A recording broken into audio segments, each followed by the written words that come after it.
Salut à tous, j'espère que vous allez bien, c'est Romain et on se retrouve aujourd'hui lundi pour commencer cette semaine très chargée pour les Parisiens. Ils étaient au repos hier dimanche, reprise de l'entraînement aujourd'hui à 11 h.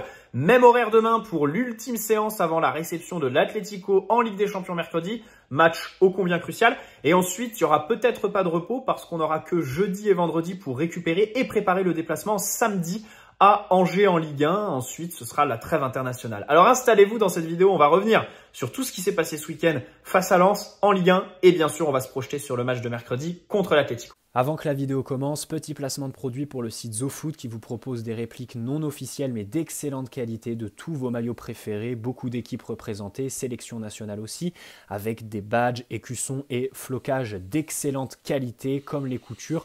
Vous pouvez personnaliser tout ça au moment de votre commande avec 10% de réduction. N'hésitez pas à utiliser le code qui est dans la description, tout comme le lien vers la boutique et les détails de la promotion en cours. Vous avez un ou plusieurs maillot offert en fonction du montant de votre panier. Le maillot est à indiquer au moment du paiement dans la page de commentaires.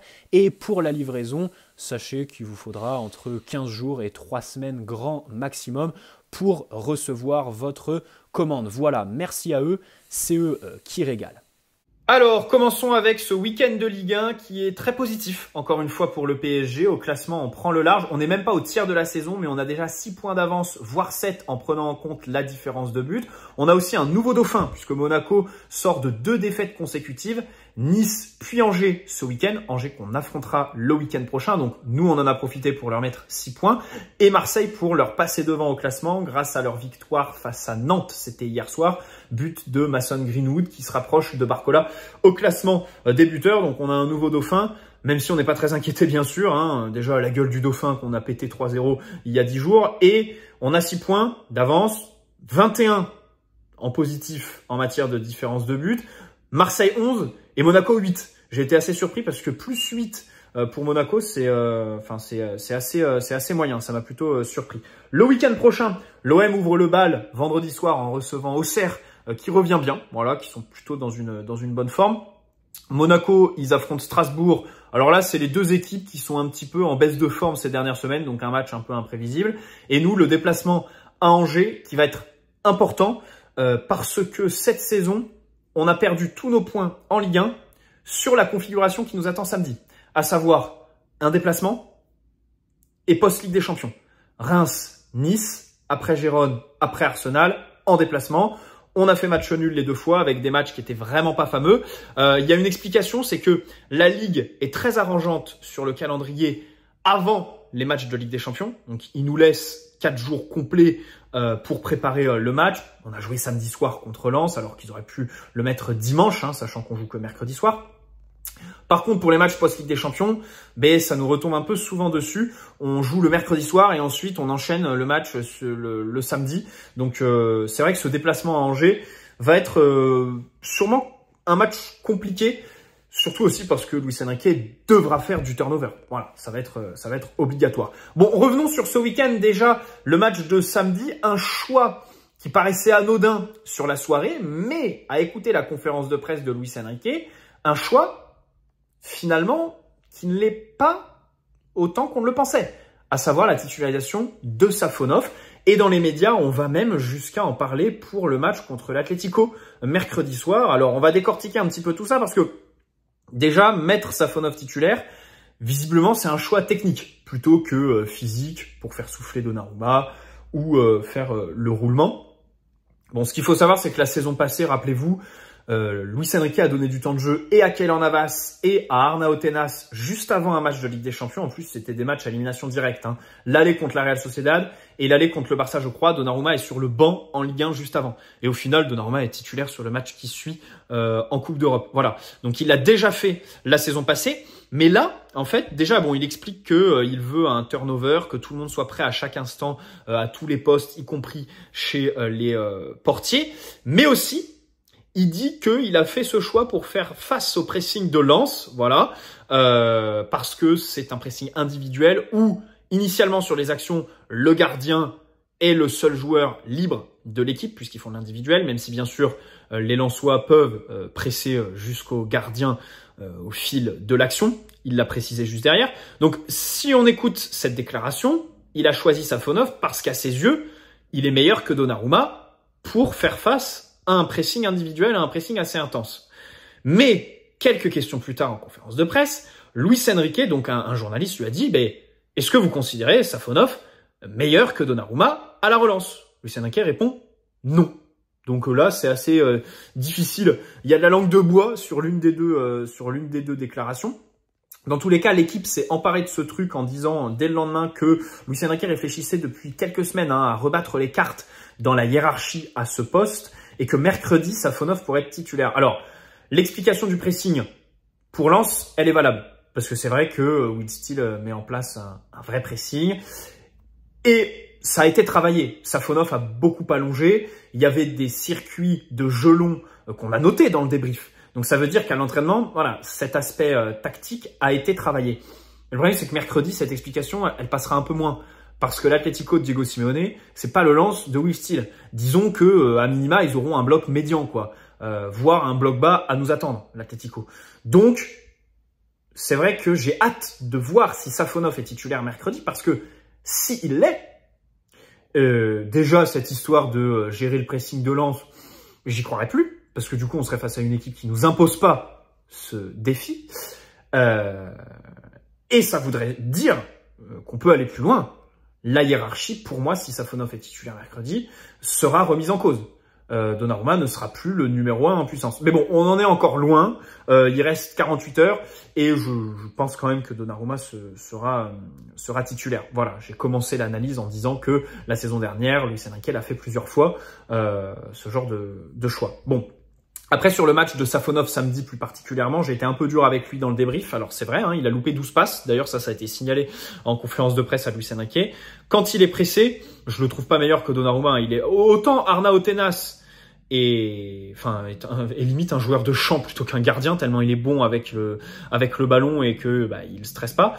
Safonov, c'est un peu l'inverse. Alors après, quand tu gères un pressing comme ça, se pose aussi la question du rythme. Peut-être que comme c'est une titularisation qui sort un petit peu de nulle part, il a besoin de rythme et que s'il enchaîne plusieurs fois les titularisations, il résistera peut-être un peu mieux. Mais dans tous les cas, voilà, c'était moins bien senti les passes quand il était pressé. Après, quand il n'était pas pressé, il a réussi à allonger plusieurs fois et on l'a signalé. Asensio a réussi à recevoir, à bonifier le dégagement. Donc bon, ça il faut le noter. Mais je reste convaincu que voilà, c'est pas meilleur que Donnarumma pour autant, hein.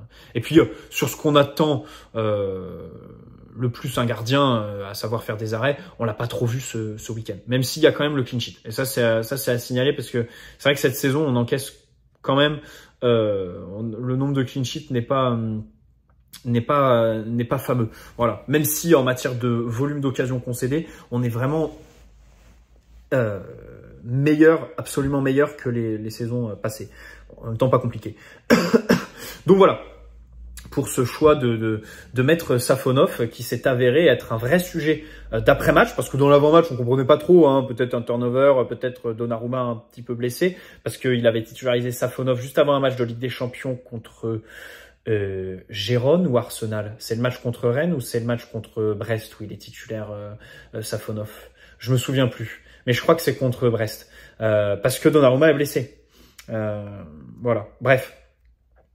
Sur les autres joueurs, Hakimi, attention à Hakimi, parce que la plus grosse occasion lensoise, donc la tête de Machado, pardon, c'est lui qui lâche.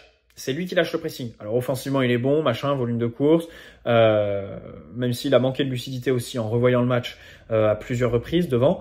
Voilà, défensivement, faut pas lâcher sur la seule occasion que tu as, parce que sur la durée, bon, il n'a pas été mis à contribution énormément. Marquinhos, voilà, on l'a dit, hein, on a souligné, bon match de capitaine aussi. Ça, c'est encore plus rare chez Marquinhos. Quoique les bons matchs, il les enchaîne sous Luis Enrique.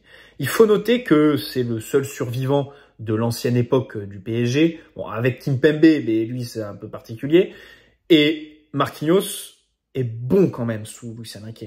Marquinhos renaît un petit peu, alors pas de ses cendres, il n'était pas décédé, mais quand même, c'était un joueur sous Pochettino, sous Galtier, qui était affreusement frustrant, même sur la première partie de saison de l'année dernière.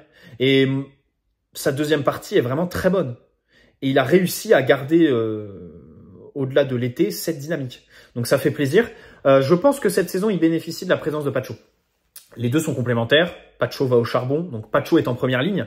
Il va grimper, il va aller titiller son vis-à-vis. C'est lui qui va prendre le numéro 9 quand il a un profil un petit peu physique, virevoltant, puissant, parce que Marquinhos n'est pas très à l'aise avec ça. Et du coup, Marquinhos, lui, a un rôle un peu d'essuie-glace, de seconde lame. Il va arriver derrière, ce qui va donner des interventions aux allures un peu plus salvatrices.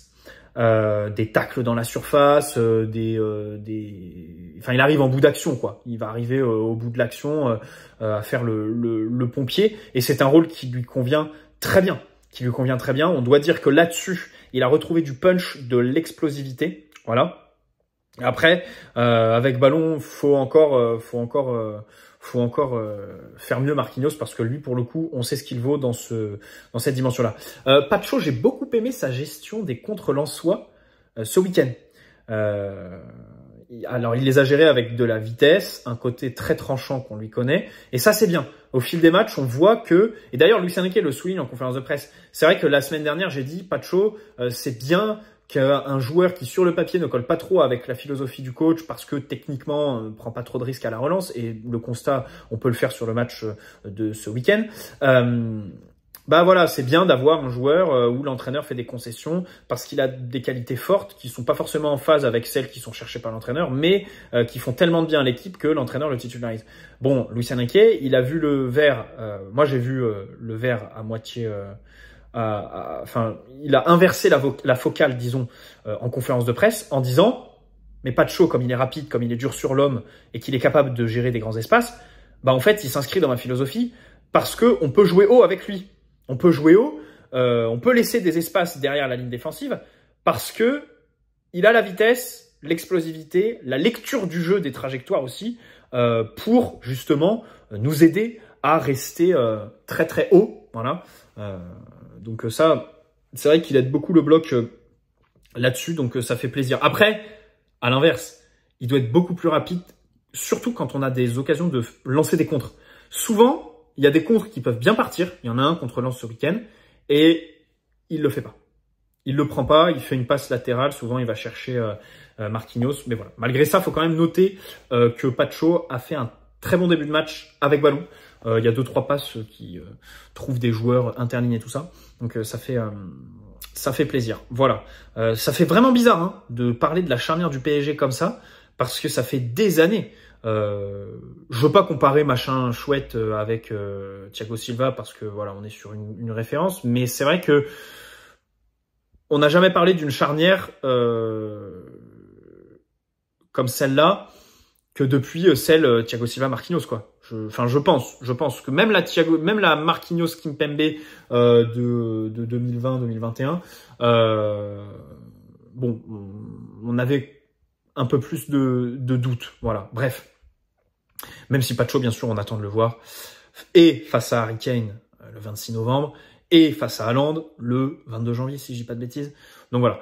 Nuno Mendes, mercredi, j'espère le voir beaucoup plus offensif. Hein, parce que samedi, là, pour le coup, c'était le match caricatural du Nuno Mendes dans un rôle défensif qui s'en contente. Qui fait de bons retours dans sa surface, mais qui parfois, sur les 1 contre 1, est un peu moins à l'aise, un peu moins bon. Et il attend la dernière demi-heure, qu'on soit en supériorité numérique aussi, pour monter. Donc ça c'est fort regrettable. Et même en montant, il loupe une grosse occasion à un moment donné. Il loupe une grosse occasion, je crois que c'est pied droit. Voilà, il fait partie de ceux qui ont vendangé, qui ont du sang sur les mains sur le match de samedi. João Neves, un match compliqué. João Neves contre Lens, c'était vraiment compliqué. Alors, il faut noter un rôle un petit peu bâtard en l'absence de Warren. Il commence un peu relayeur droit, machin. Ensuite, il rebascule à gauche. Bon, comme d'habitude, il est plus à l'aise sur la fin de match parce que l'équipe est fatiguée. En plus, on était en supériorité numérique. Mais ça n'a pas non plus été folichon. La première mi-temps, ça a été compliqué. Voilà. Beaucoup de déchets techniques. Ça, c'est ce qui m'a surpris parce que de l'autre côté, bon, c'est vrai que dans les duels, il a été un petit peu moins bon. Pour quelqu'un qui, voilà, pour son gabarit, je ne lui en tiens pas rigueur parce que c'est vrai qu'il est la plupart du temps surprenant dans cette dimension-là. Donc, qu'il y ait un mauvais match par-ci par-là, c'est pas grave. Mais par contre, techniquement, c'est vrai qu'il y avait pas mal de déchets. Et on a ressenti avec Diouf, le milieu de lance, quelque chose qu'on constatait les saisons passées. C'est-à-dire que notre milieu se fait transpercer trop facilement dès que en face tu as un numéro 8 qui est voilà, physique, athlétique, puissant, qui est capable de porter le ballon. Voilà, on se fait transpercer dans l'axe d'une manière un peu trop facile. Et donc là, ça s'applique sur le match de João Neves, mais aussi Vitinha. Vitinha aussi, qui n'a pas été très à l'aise sur les phases de transition lensoise. Sur Fabian Ruiz, toujours la conférence de presse de Luis Enrique, où il dit que Fabian, en fait, fait des choses qu'on ne voit pas. Donc, en gros, à l'entraînement, il est bon. Ça vient confirmer. C'était une info de l'équipe, je crois. C'était une info de l'équipe qui disait Fabian, à l'entraînement, c'est un des meilleurs. Il surprend tout le monde. Et en match, il n'arrive pas à le transposer. Sur samedi, c'est vraiment le cas. Même s'il faut noter que sa première mi-temps est pas forcément mauvaise. Il combine plutôt bien, même s'il force un petit peu trop les frappes quand il est dans la surface.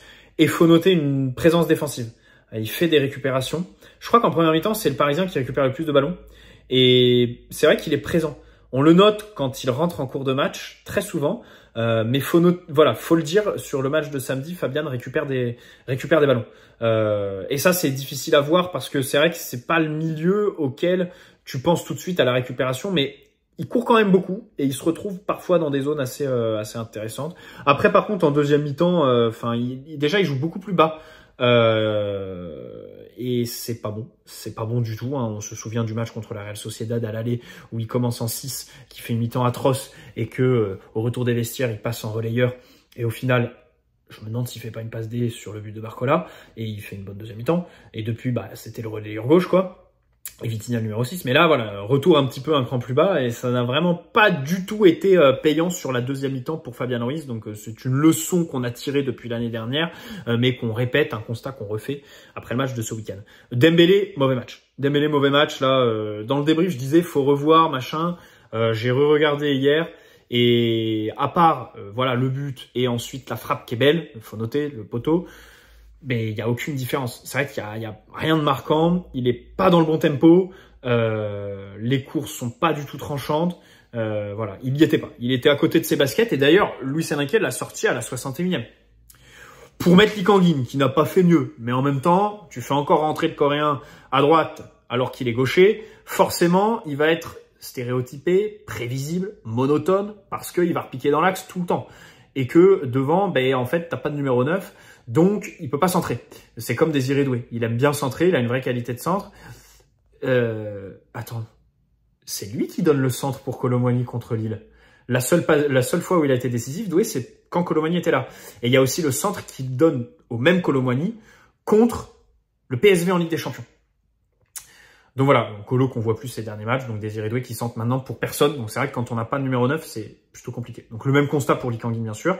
Asensio, c'est vrai. Alors Asensio, son match est vraiment frustrant parce que dans la surface, il est catastrophique. Et franchement, ça faisait plusieurs semaines qu'on disait ouais, Asensio est sûrement meilleur que Lee Kang-in à la finition. Enfin, si c'est pour ça, non, il n'est pas meilleur parce que ça a été quand même compliqué samedi soir. Et c'est vraiment dommage parce que dans le jeu, il est bon. Il fait les bons déplacements. Il met sur orbite ses ailiers plusieurs fois. Il s'échappe même derrière la ligne défensive en proposant dans la profondeur avec une certaine vivacité qu'on ne lui soupçonnait pas. Mais malheureusement, il n'y a pas de but. Et si il avait transformé... Il faut aussi noter qu'il y a un bon Brice Samba sur la plupart des actions face à lui. Mais s'il marque, je pense qu'il gagne sa place de titulaire pour le match de mercredi. Alors que là, franchement, le poste de faux neuf, c'est un peu compliqué hein, de savoir qui mettre. Bon, déjà, c'est entre Lee et Asensio. Alors, Doué, c'est très frustrant. Parce que Doué, il rentre. Dans un premier temps, il est faux neuf. Donc, il est à la place d'Asensio. Il a une belle occasion. Alors, la frappe est loupée, mais il y a un beau déplacement au préalable. Et ensuite, Luis Enrique l'enferme encore sur un côté. Gauche, en l'occurrence. Et c'est pas bon. Donc ça, c'est dommage parce que c'est vrai que Désiré Doué faux neuf, je serais curieux de voir ce que ça donne. Enfin, c'est comme Kolo Muani, en fait. Typiquement, les mecs vont avoir leur chance à ce poste sur un match où il y aura un bloc bas qui nous attendra et automatiquement, ce sera un mauvais match de leur part, tu vois.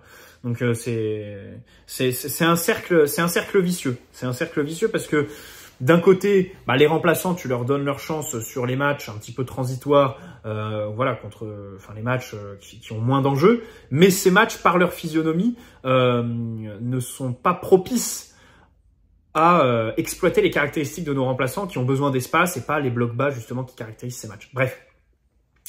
Donc voilà, Barcola finit le match en 9. Ça par contre c'est aussi intéressant à noter. Luis Enrique a plusieurs fois en conférence de presse intégré Barcola dans sa liste des numéros 9 à ses yeux. Dans son effectif, Barcola fait partie des options pour ce poste de 9.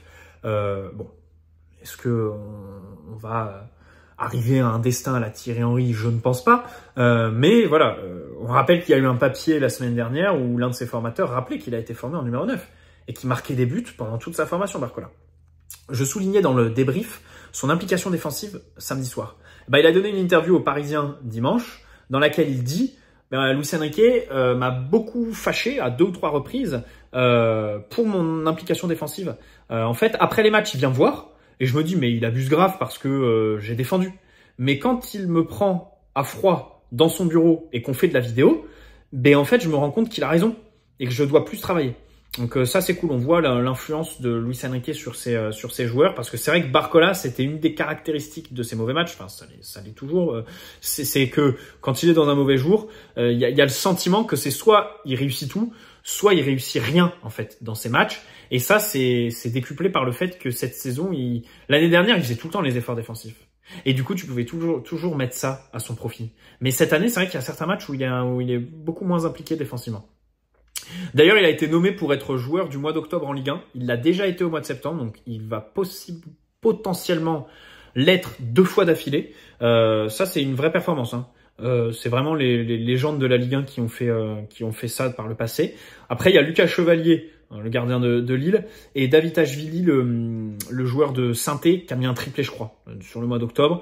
Donc voilà, Barcola, c'est 2 buts, 1 passe D, si je dis pas de bêtises. On verra, mais c'est vrai que s'il obtient ce trophée, ce serait pas mal. Ce serait pas mal à l'échelle de la Ligue 1 qu'il domine déjà au classement des buteurs. Voilà. On va se retrouver demain pour bien sûr l'avant-match PSG Atlético. J'aimerais juste m'arrêter sur une info que j'avais notée la semaine dernière sur les vidéos que je faisais. C'est la prolongation de Luis Campos. Parce que visiblement, pour l'instant, aucune des 2 parties n'a acté le fait qu'ils veuillent poursuivre au-delà de la saison. On rappelle qu'il n'est pas employé, mais que c'est un prestataire de service. Donc il n'est pas directeur sportif, il est conseiller football machin, là, je crois que c'est ça le titre. Mais il y a plusieurs points de discorde. Déjà, lui, il voudrait placer des gens qu'il connaît à la communication. Service communication qu'il frustre beaucoup par sa culture de la discrétion, en fait. C'est peu apprécié. Parfois, la communication, on est un peu barbé. Début 2024, visiblement, il y a eu quelques problèmes avec Nasser. La relation avec le nouveau directeur général, là, Melero, qui a fait l'intérim et qui a été nommé, je crois, le mois dernier. À ce qui paraît, elles sont pas excellentes. Et il y a aussi des problèmes d'ordre personnel qui viennent un peu entraver cette prolongation.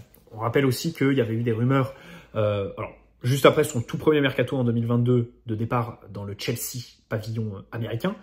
Et cet été, AS Monaco en cas de rachat saoudien. Donc, voilà.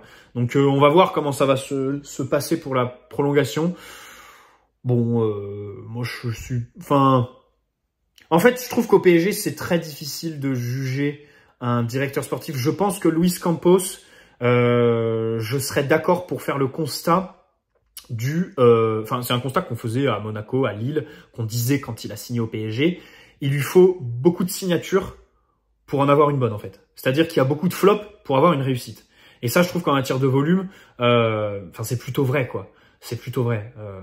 Au milieu, il t'a fallu Renato Sanchez, Ugarte, Carlos Soler. Fabien Ruiz, est-ce que c'est un échec ou pas? Voilà. Chacun jugera. Pour avoir Vitinha, João Neves, tu vois. En attaque, au poste de numéro 9, on est toujours dans cette volonté de recruter, alors qu'il a dépensé plus de 150 millions sur Ramos et Kolo Muani. Mais justement, Kolo Muani, on sait que c'est un dossier de Nasser. Donc en fait, est-ce qu'on l'impute à Campos? Si on va plus loin, Dembélé, c'est un dossier de Nasser.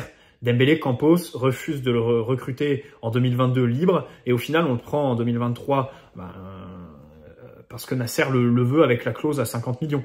Voilà. Kolo Muani, Campos ferme le dossier début juillet et Nasser le réouvre sur la dernière quinzaine d'août.